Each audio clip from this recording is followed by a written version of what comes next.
কর্তার ভূত গল্পটি মূলত একটি রূপক ছোট গল্প। গল্পটি রবীন্দ্রনাথ 1326 বঙ্গাব্দে অর্থাৎ ইংরাজি 1919 খ্রিস্টাব্দে প্রবাসী পত্রিকার শ্রাবণ সংখ্যায় প্রথম লেখেন এবং এই প্রবাসী পত্রিকাতেই এই গল্পটি প্রকাশিত হয়। পরবর্তীকালে এই কর্তার ভূত গল্পটি রবীন্দ্রনাথের একটি গল্পগ্রন্থ লিপিকা, এই লিপিকা গল্পগ্রন্থে অন্তর্ভুক্ত হয়। লিপিকা গল্পগ্রন্থটি প্রকাশ পাচ্ছে 1922 খ্রিস্টাব্দে। তো রবীন্দ্রনাথের এই যে গল্পগ্রন্থটা অর্থাৎ লিপিকা এটাকে গল্পগ্রন্থ বলা চলে, আবার এটাকে গদ্যের সংকলনও বলা চলে। এই গ্রন্থের অন্তর্ভুক্ত যে রচনাগুলি আছে সেগুলির বিশেষ নাম দেওয়া বা বিশেষ নামে চিহ্নিত করা প্রায় মুশকিল বলা চলে। কেন? কারণ রবীন্দ্রনাথও এই গ্রন্থের অন্তর্ভুক্ত লেখাগুলিকে বা রচনাগুলোকে তিনি কখনো বলছেন এগুলো এক একটা কথিকা, কখনো বলছেন এগুলি এক একটা কথানু, আবার বলছেন এগুলি গল্প স্বল্প। অর্থাৎ এক কথায় আমরা বলতে পারি রবীন্দ্রনাথের লিপিকা গ্রন্থের অন্তর্ভুক্ত রচনাগুলি বিশিষ্ট গদ্য, যেগুলির মধ্যে কিছুটা গল্পের আভাস আছে, আবার প্রবন্ধেরও আভাস আছে। তবে এই লিপিকা গ্রন্থের আরও কিছু লেখা আছে যেগুলিকে বলা যায় গদ্য কবিতা, যেগুলো গল্পের ছাঁদে রচিত। তাহলে সেই লিপিকা গ্রন্থের একটি গল্পই বলবো হচ্ছে এই কর্তার ভূত। কর্তার ভূত গল্পটি মূলত প্রথমেই বললাম রূপক গল্প। রূপক মানে কি? রূপক হচ্ছে আমাদের বাংলা সাহিত্যের একটা অলংকার। ইংরাজিতে বলা হয় অ্যালেগরি, অর্থাৎ প্রতীক। সাহিত্যের একটা অলংকার হচ্ছে রূপক। কি হয় রূপক রচনাবলীর মধ্যে? আমরা যদি লক্ষ্য করি যে এই রূপক রচনাগুলির মধ্যে যে কাহিনী বর্ণিত থাকে, সেই কাহিনীর পাশাপাশি সমান্তরাল আরও একটি কাহিনী লুকিয়ে থাকে। অর্থাৎ রূপক রচনাবলীর মধ্যে একটা বাহ্যিক অর্থ প্রকাশ পায় এবং আর একটা অন্তর্নিহিত অর্থ প্রকাশ পায়। আমরা প্রকৃত অর্থে গল্পগুলো বা রচনাগুলো যদি পড়ি তাহলে দেখব যে এখানে আপাত দৃষ্টিতে একটা কথা লেখক বলে চলেছেন, যেটা রচনাটির একটা বাহ্যিক অংশ। কিন্তু আমরা একটু ভাবনা চিন্তা করে আমরা যদি সেই লেখাটার গভীরে প্রবেশ করি তাহলে দেখতে পাবো সেই রচনাটির মধ্যে তিনি একটা গুরুগম্ভীর তার চিন্তাদর্শকে ব্যক্ত করবার চেষ্টা করেছেন। এই গল্পের মধ্যেও সেই রকমই রবীন্দ্রনাথ একটা অত্যন্ত গুরুগম্ভীর তার চিন্তাদর্শ, তার মতাদর্শকে এই গল্পের মধ্যে তুলে ধরবার চেষ্টা করেছেন। আমরা কর্তার ভূত এই গল্পটার বিষয়বস্তু যদি দেখবার চেষ্টা করি তাহলে সেই বিষয়টা সম্পর্কে আরও আমাদের একটা আইডিয়া চলে আসবে। এর পূর্বে বলে রাখি, এই যে গল্পটি রবীন্দ্রনাথ লিখছেন, কোন পরিস্থিতিতে দাঁড়িয়ে তিনি এই গল্পটি রচনা করছেন সেটা যদি আমরা একবার দেখবার চেষ্টা করি তাহলে দেখা যাবে যে এই লিপিকা গল্পগ্রন্থটি যখন 1922 খ্রিস্টাব্দে প্রকাশিত হয় সেই সময় এই গ্রন্থের যে সূচনা অংশ বা ভূমিকা অংশ, সেখানে কালিদাস নাগ মহাশয় তিনি বেশ কিছু একটা তথ্য জানিয়েছিলেন এই গ্রন্থের বিষয়ে। কি জানাচ্ছেন? আমরা জানি যে আমাদের ইতিহাসের একটা কলঙ্কিত অধ্যায় হচ্ছে 1919 সালের জালিয়ানওয়ালাবাগের হত্যাকাণ্ড। আমরা ইতিহাসে পড়েছি সেগুলো। এই জালিয়ানওয়ালাবাগের হত্যাকাণ্ডে কিভাবে ডায়ারের নেতৃত্বে নৃশংসভাবে মানুষকে গুলি করে হত্যা করা হয়েছিল পাঞ্জাবে। সে ঘটনা আমরা জানি। রবীন্দ্রনাথ সেই ঘটনার পরিপ্রেক্ষিতে ইংরেজদের দেওয়া নাইট উপাধি ত্যাগ করেছিলেন, সেটাও আমরা জানি। কিন্তু এক্ষেত্রে হয়তো আমাদের যে বিষয়টা অজানা, সেটা কি? সেটা হলো এই ঘটনার পরিপ্রেক্ষিতে রবীন্দ্রনাথ তিনি চেয়েছিলেন পাঞ্জাব প্রদেশে সেই সময় যেতে, কেননা এই হত্যাকাণ্ডের বিরুদ্ধে একটা প্রতিরোধ গড়ে তোলবার জন্য। এবং এই উদ্দেশ্যে তিনি এন্ড্রুজ সাহেবের দ্বারা তিনি গান্ধীজিকে একটা সংবাদ পাঠান যে তিনি গান্ধীজির সঙ্গে দেখা করতে চান এবং গান্ধীজির সঙ্গে সম্মিলিতভাবে তিনি এই হত্যাকাণ্ডের বিরুদ্ধে প্রতিবাদ করতে চান। কিন্তু দেখা যায় কিছুদিন পর সেই এন্ড্রুজ সাহেব এসে রবীন্দ্রনাথকে খবর দেন যে গান্ধীজি তিনি এইরকম কোনো প্রতিরোধ বা প্রতিবাদ এরকম এই মুহূর্তে গড়ে তুলতে চাইছেন না। গান্ধীজি সেখানে তার একটা লেখার মধ্যে দিয়ে তিনি স্পষ্ট করে জানিয়েছিলেন যে I do not want to embarrass the government now, অর্থাৎ তিনি এই মুহূর্তে বা এই পরিস্থিতিতে তৎকালীন সরকারকে বিব্রত করতে চাইছেন। তো রবীন্দ্রনাথ গান্ধীজির কাছ থেকে এহেন মন্তব্য প্রত্যাশা করেননি। তিনি চেয়েছিলেন যে হয়তোবা গান্ধীজিও এই প্রতিবাদে সামিল হবে, তাকে আহ্বান করবেন। কিন্তু দেখা যায় এই কথার পরিপ্রেক্ষিতে রবীন্দ্রনাথ একেবারে তিনি নিশ্চুপ রইলেন এবং তারই কিছুদিন পর তিনি কিন্তু রচনা করছেন এই কর্তার ভূত রচনাংশটি। এই রচনাংশটির মধ্যে আমরা মূলত যে বিষয়টিকে লক্ষ্য করব সেখানে দেখা যাবে যে আমাদের দেশের তৎকালীন মানুষ, অর্থাৎ সেই পরাধীন ভারতবর্ষের মানুষজন, তারা কিভাবে অন্ধ সংস্কারের ঘুমে আচ্ছন্ন হয়ে আছেন। অর্থাৎ এই সমস্ত মানুষ তারা প্রাচীন ধর্মতন্ত্রকে আঁকড়ে ধরে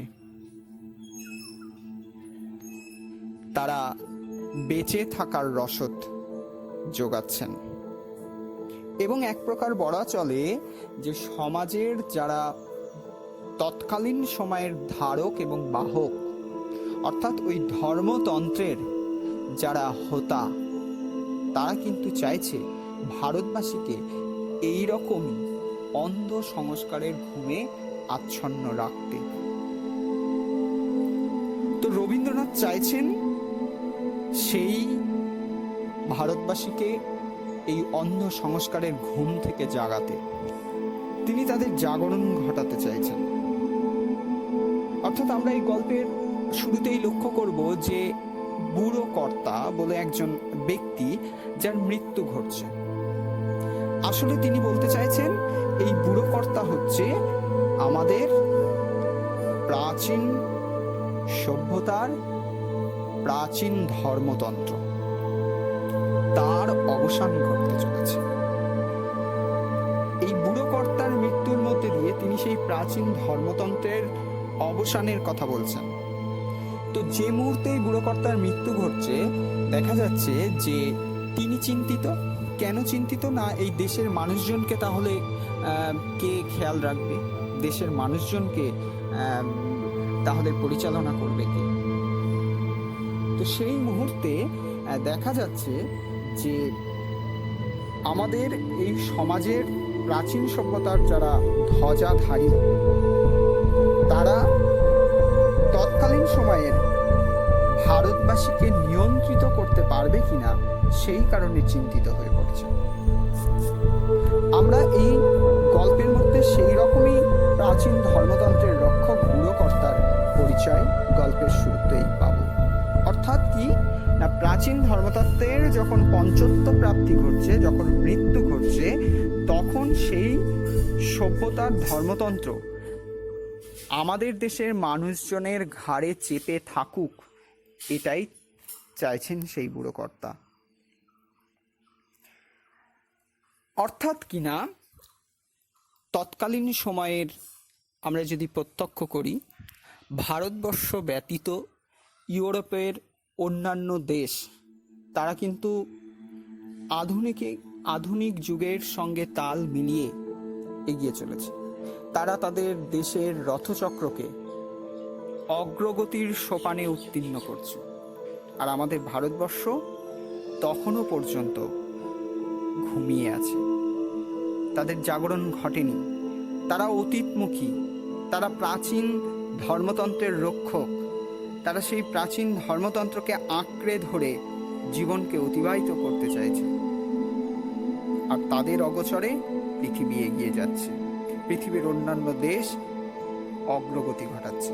তো রবীন্দ্রনাথ এই ভারতবর্ষের এমন অবস্থাকে দেখে তিনি চুপ থাকতে পারেননি। তিনি চাইছেন সেই মানুষদের মধ্যে আধুনিকতার আলো আনতে। তিনি চাইছেন এই প্রাচীন ধর্মতন্ত্রের কে আঁকড়ে ধরে বেঁচে থাকা মানুষগুলো জাগুক।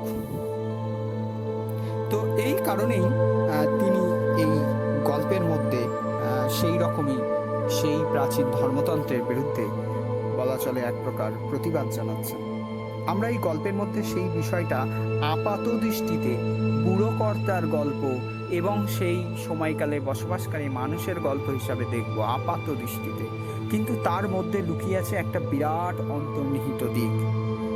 গল্পটির পরতে পরতে আছে সেই প্রাচীন ধর্মতন্ত্রের বিরুদ্ধে রবীন্দ্রনাথের বিষোদগার।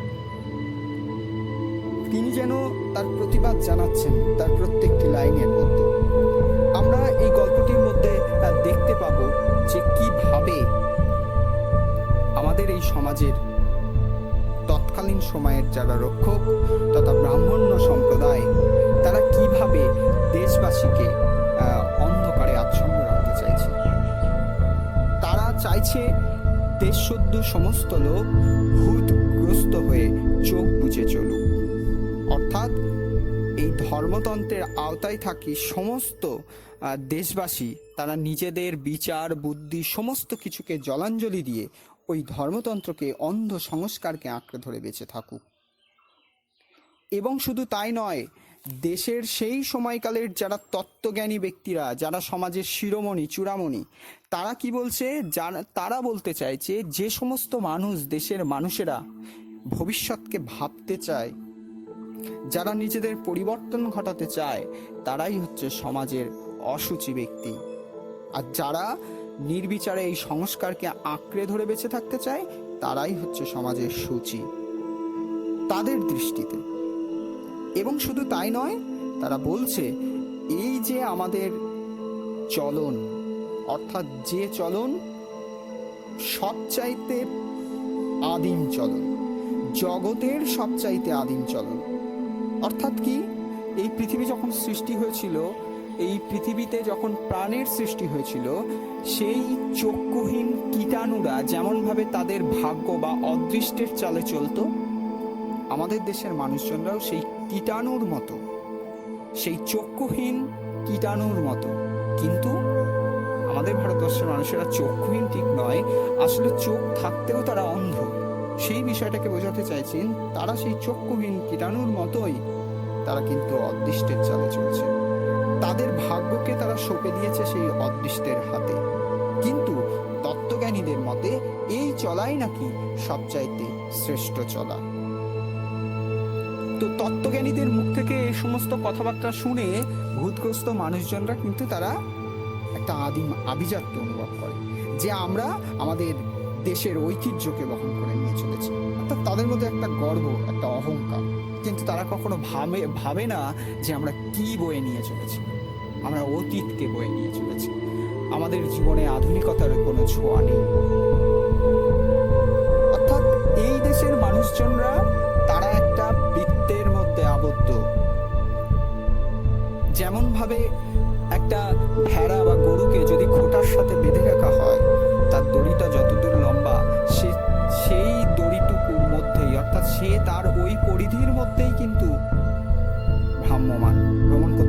সে খেতে পারবে, তার বাইরের সে যেতে পারবে না। ঠিক তেমনিও যেন আমাদের ভাগ্যটাকেও ওই রকম একটা খোঁটার সাথে বেঁধে রাখা হয়েছে, যে আমাদের বৃত্তটাই ওইটুকু, বাইরে কি হচ্ছে না হচ্ছে, আধুনিক যুগের সঙ্গে তাল মিলিয়ে অন্যান্য দেশ কিভাবে এগিয়ে চলেছে, এ সমস্ত কিছুই আমাদের অজানা। আমরা অন্ধকারে আচ্ছন্ন হয়ে আছি। তো রবীন্দ্রনাথ চাইছেন এই ভূতগ্রস্ত দেশকে আলোর পথ দেখাতে। এবং শুধু তাই নয়, এই ভূত শাসনতন্ত্রের যারা রক্ষক তারা কি চাইছেন, তারা চাইছেন তথা তৎকালীন সময়ের ব্রাহ্মণ্য শ্রেণী তথা পুরোহিত শ্রেণী তারা কি চাইছেন, তারা চাইছেন এই মানুষদেরকে বিভিন্ন সংস্কার, বিভিন্ন আচার প্রথা যেগুলি সম্পূর্ণ ভ্রান্ত, সেগুলির মধ্যে দিয়ে তাদেরকে ব্যস্ত রাখা। তারা যাতে নিজেদের কথা ভাবতে না পারে, তারা যাতে নিজেদের ভাগ্যকে পরিবর্তন করতে না পারে, সেই ভাবনাই ভাবিত না হতে পারে তার জন্য তারা বিভিন্ন আচার অনুষ্ঠান লৌকিক সংস্কারের মধ্যে আবদ্ধ রাখতে চাইছেন এই ভারতবাসীকে। তো আমরা যদি দেখি আমাদের পাশ্চাত্য দেশগুলি সেই সময়কালে তারা কিন্তু এগিয়ে চলেছে।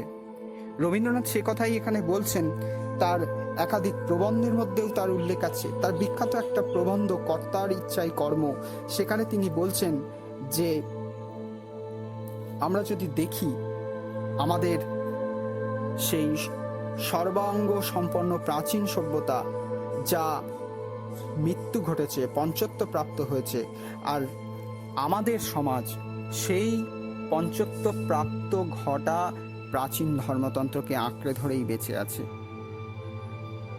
তিনি তার অন্যান্য লেখার মধ্যেও সেই বিষয়টিকে দেখানোর চেষ্টা করেছেন। তার আরেকটি প্রবন্ধ ইউরোপের ইউরোপ যাত্রী বলে একটি প্রবন্ধ, সেখানে তিনি দেখাচ্ছেন যে ইউরোপের ছোট বড় বিভিন্ন দেশ কিভাবে তাদের অগ্রগতি ঘটাচ্ছে।